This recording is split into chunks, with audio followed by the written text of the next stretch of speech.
might have been Irwin Allen as well. He seemed to be known for that sort of thing. Another show that started off really well was Voyage to the Bottom of the Sea. And then that was an Irwin Allen production, too, and then it went downhill, too. So he seemed to have a habit of doing that, starting off with really well-done episodes and then slowly becoming kind of silly. I don't know if they ran out of plots or what, but the shows became silly is the only way I can describe it. Mind you, as a camp show, I thought Lost in Space was pretty good. It was to the last couple of seasons, and then it started getting, again, I hate to say it, I don't know, it started getting too phony. The first very phony alien circus performers and all this sort of thing. And I mean, it was never what you'd call a good hard sci-fi show, but the first season kept me interested. You're on the edge of your seat at the time. Now, if you look back, you can say that, the special effects weren't so hot compared to what we have, but at the time it was new to us, But yeah, it's gone downhill. Yeah, I have to admit, I do watch it, Lost in Space, every week. And I get the kick out of watching, where they take a football helmet and put a spike of some type of light on top of it and paint people gold and silver and all that stuff. But you know what? When you're young, and we were young when that was on, it was exciting. And, it wasn't really that fake then.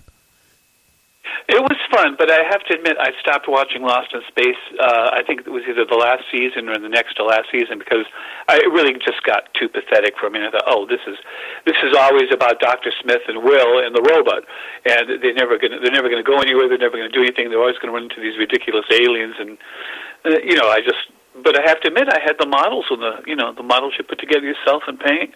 I had those plastic models of it, so I must have liked it at one time. I sure hate to have been the actor that was in that robot costume, I'll tell you that.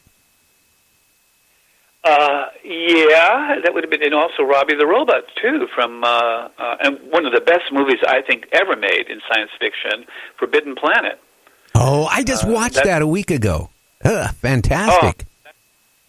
Do you know what it's actually derived from, which amazed me? No, I don't. Go ahead. It's derived from Shakespeare's The Tempest. Oh, really? Mm-hmm. A lonely man on an island, and in this case a planet, who has a daughter, and these people come by ship and are shipwrecked on it, although in the movie they weren't shipwrecked, they came on purpose, and the one falls in love with the daughter, and they have to fight evil. It's a redo of Shakespeare, no less. Yeah. It was, and all the monsters the guy was thinking up to kill the people off. That was interesting. Now, do you believe, honestly, that the governments are using time travel? Do you think they have the capability of using time travel? I think someone does. First of all, if anyone anywhere in the universe invented it at any point in history, whether millions or billions of years in the past or even billions or even a trillion years in the future, they have all of time open and access to them. So time travel isn't like other types of scientific inventions. Once you've invented it, time is open to you. So time then becomes sort of meaningless. You can come back from the future, far, far future, or you can come forward from the far, far past, whether you're human or alien. So I think there's a real good chance it's already been done. And if it hasn't been done, it will have been done at some point, in which case they'll still be visiting us. So either way you look at it, time travel exists, probably, at some point in time. I think it does. And I think there's reasonably good evidence for it, and various types of evidence for it. So, yeah, I think time travel is a real thing. Well, I mean, Einstein's laws don't forbid it. His general theory of relativity. And even Stephen Hawking said he wouldn't bet against it. So I have a feeling it's there. I know for years they would say, well, yeah, the time travel is possible, but only in the future and you can't go back. And then recently, I would say in the past year, I was reading from several different scientists that says, no, I do think, or they think that we can go back in time. This is, forward in time. And, I wonder if people going forward in time or back in time could really change our whole outcome of our planet. Well, one scientist said, Stephen Hawking actually said, if there are time travelers, why haven't we seen them? Basically saying they should be tourists and they should have silver suits and silver cameras hanging around their neck, that sort of thing. And then another scientist said, if there are time travelers, they would walk softly and only whisper for fear of changing things which might wipe them out in the future. So you have two diverging points of view on that. But yes, I think there is ample evidence for time travel. And again, because you're talking about something, it doesn't have to be invented now. Like, did the government just invent it? Who cares? If it was invented 1,000, a million, or a billion years from now, they can still come to the past. And by the way, according to the laws of physics, if you create a wormhole and put one near a black hole end of it and the other somewhere else, that will distort the time at one end and the other. So if you go one way, you go in the past. If you go the other way, you go in the future. And that does not defy the laws of physics. Another thing, our equations in physics, when it comes to cosmology and quantum mechanics, work either way. They don't have to have cause and effect. They work just as well, effect and then cause. And they call it physics' dirty little secret. Interesting. Well, yeah, I think, seriously, that's probably, even if there is UFOs, which I strongly believe, that's how they get here. I think they can go from their planet, go through some type of vortex, go through a black hole or whatever, and come out, into our planet and bypass all the months or years and years it would take to get here. They can do it in a matter of, short period of time, like maybe minutes, hours, who knows? Right, and we do have an example of traveling into the future. There's a Russian astronaut aboard the International Space Station right now that is living 7 nanoseconds into his own future because of the time dilation. It's slowed down because of the speed that it's traveling, and it's further out of Earth's gravity well. So time for him has slowed ever so slightly, whereas it's going in its current rate here on Earth. So he is out of sync with time here on Earth by several nanoseconds, or maybe picoseconds, I don't remember. But the point is, they actually know that he has traveled into the future that amount of time. So when people say it's impossible, well, Einstein never said it was impossible, and I have to go with Einstein. If it isn't, and they say that if something is possible, then sure as heck, somewhere someone's done it or will do it. Oh, yeah. And, if there is time travelers, they're not going to sit there and say to people, I'm a time traveler, because what would happen to them? If they, besides people looking at, that guy's strange. But if the government found out that, hey, this guy is a real time traveler, what would happen to him? Oh, yeah, absolutely. And maybe that has happened to him. Maybe that is how the government got time travel. But there's all sorts of conspiracy theories and theories about when and how the government got time travel. And they're interesting, but to me they're besides the point, because, again, whether we have it or not, someone somewhere in time does.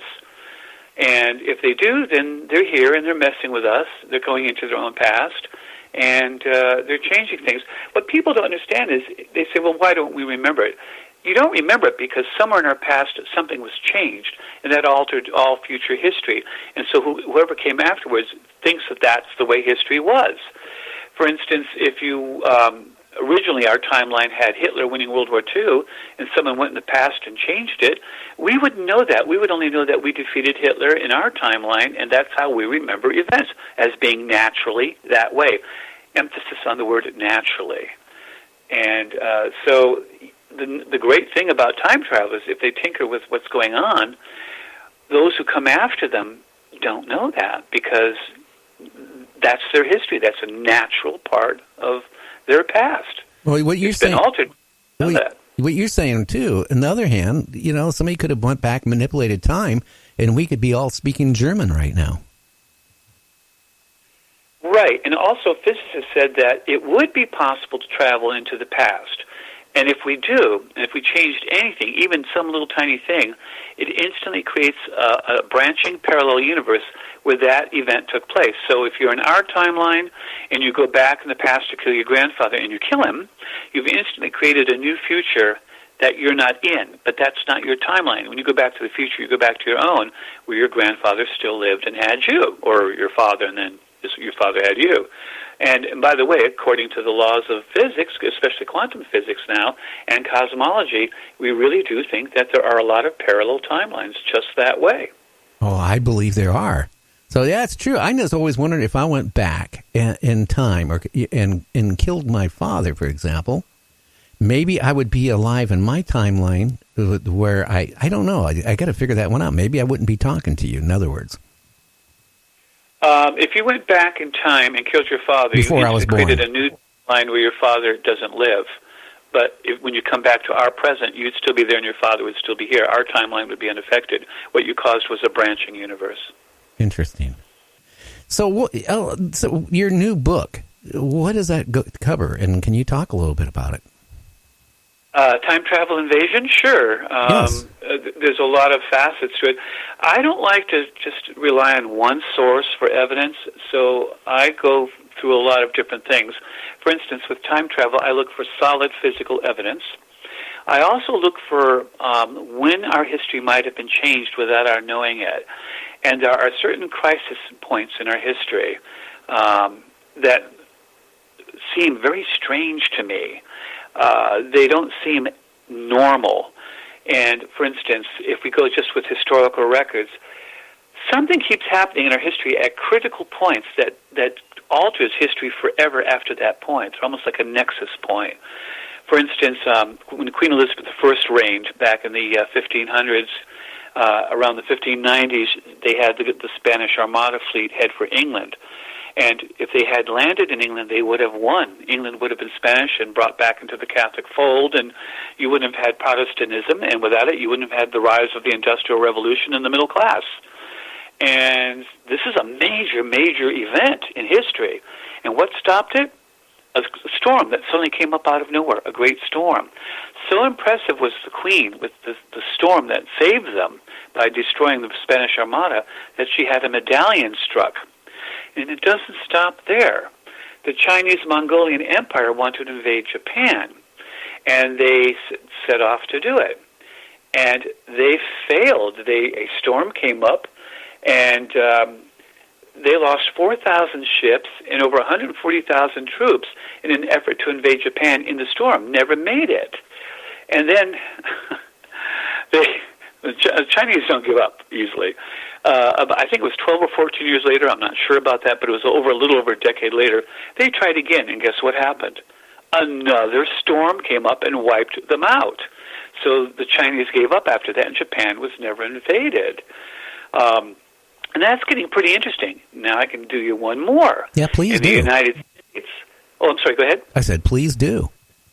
Oh, okay. This one brings it closer to home in the United States. Back in the War of 1812,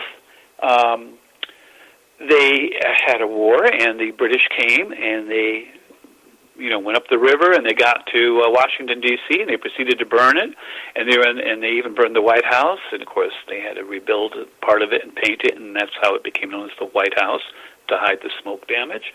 And they had these British troops going right up the main thoroughfare at the time, and what they described as a hurricane suddenly struck out of nowhere, and a tornado went right down the main boulevard, absolutely wreaking havoc on the British forces, and they had to retreat. Bingo, America was saved forevermore. And so impressed were they that we had a medallion struck talking about the great wind.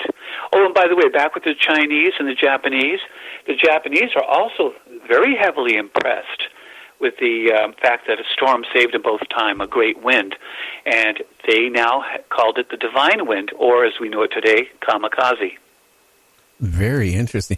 There is reports, it been, rumors circulating that the governments know how to control weather, and they're doing weather manipulation. Now, yes, that was HAARP installations. We have one in the United States, Europe has one, and so does Russia. Yeah, and my feeling is even that, maybe some way somebody's gone back in time and manipulated the weather to, make sure these certain things never happened. Right. Yeah, and that's exactly what I had in my book, Mysteries of Time Travel. That was my thesis, and I think I came up with this theory on. I think I'm the first But it always seemed at a very critical point in history where it would have altered history forevermore. If China had invaded and conquered Japan, the whole future history of the world would have changed dramatically. If the British had conquered America in the War of 1812, we would have been reabsorbed into the British Empire, and the whole history of the world would be utterly different. We